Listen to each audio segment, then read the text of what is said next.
Staffe arimoguru. Vater unser im Himmel. Onze Vader, wat in de hemel is. Αγιαστείτε το όνομά σου. Dein Reich komme. Mapenzi yako yatimizwe. In de hemel als ook op de aarde. Naizingalia kila hilo.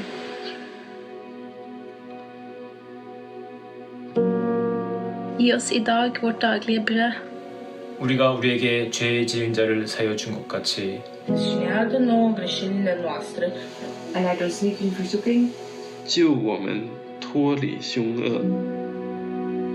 Voor rike er ditt, voor macht och ären i all evighet. Denn dein ist das Reich 나라와 권세와 und die 영광이 Kraft 要 아버지께 영원히 있사옵나이다. 直到永远。 아멘. Amin. Amen. În numele Tatălui și al Fiului și al Sfântului Duh. Amin. Amen. Welcome to this short time of reflection from St Cuthbert's Amble. I'm sure you recognise the familiar words we call the Lord's Prayer, even if the language didn't seem familiar. Today's the first Sunday of Advent, the time leading up to Christmas, when we use that time to prepare ourselves for the celebration of Christ's coming. At St Cuthbert's, we've decided to use the time to consider one of the most important aspects of the life of faith, and that is prayer. We're taking part in a time of considering together, as well as using the focus for our Sunday worship. We've divided the subject up into 4 parts: pause, rejoice, ask, yield. And yes, they do spell the word pray. Jesus' disciples asked him to teach them to pray. And that's the title we've taken for these 4 Sundays. Lord, teach us to pray. And today we start by looking at pause and what it means for each one of us.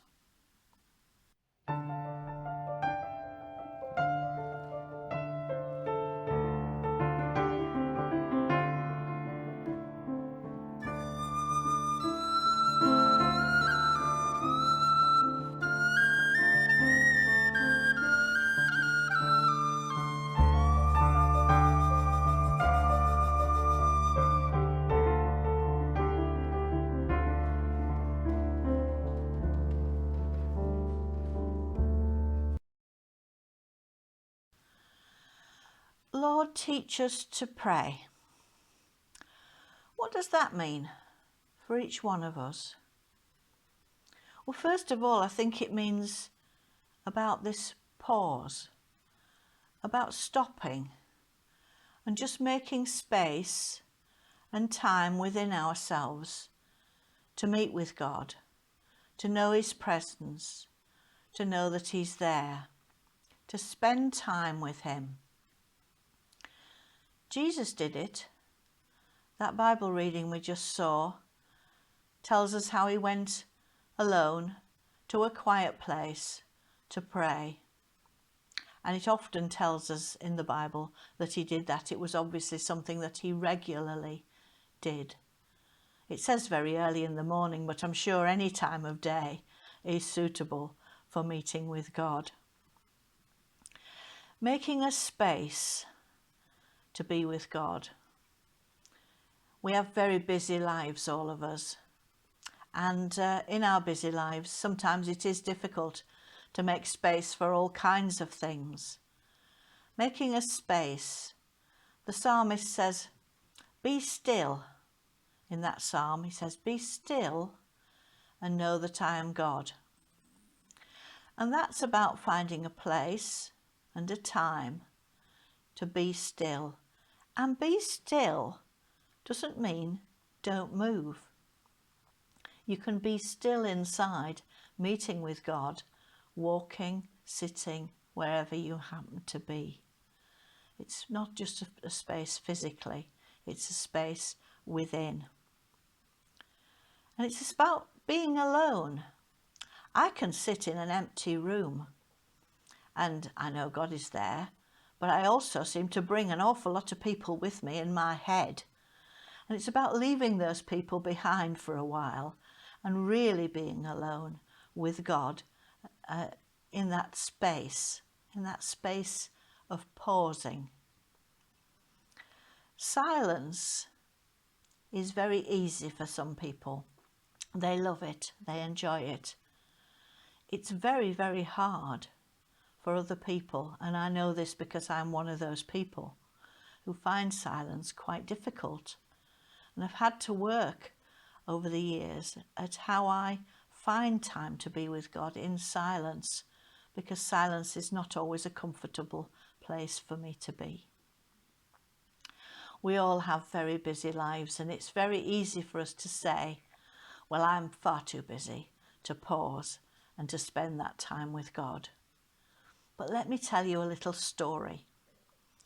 It's about a lady whose name was Susanna Wesley. Now, that Wesley name might seem familiar to people who know about the Methodist Church. She's actually the mother of John and Charles Wesley, who started that. And Susanna had a rather large number of children. Sadly, some of them didn't survive childhood, but she actually had 19 children. But she wanted to find time to have space with God.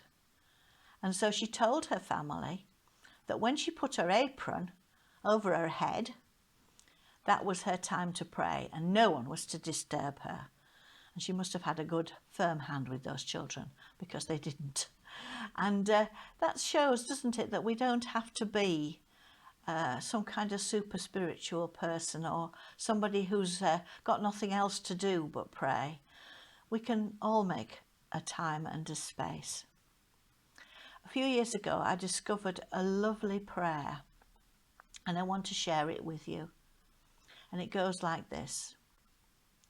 As I enter prayer now, I pause to be still, to recenter my scattered senses upon the presence of God. I guess when we talk about pausing to be with God, that's what it's about. You know, if you meet someone that you love very much, if you're a chatterbox like me, you'll launch into a long explanation of what's just happened or who's coming or what's going on. But sometimes all you want to do when you first meet somebody is to have a good hug. And I guess pausing to be with God in this way is a bit like having a hug. No words to say, just being together.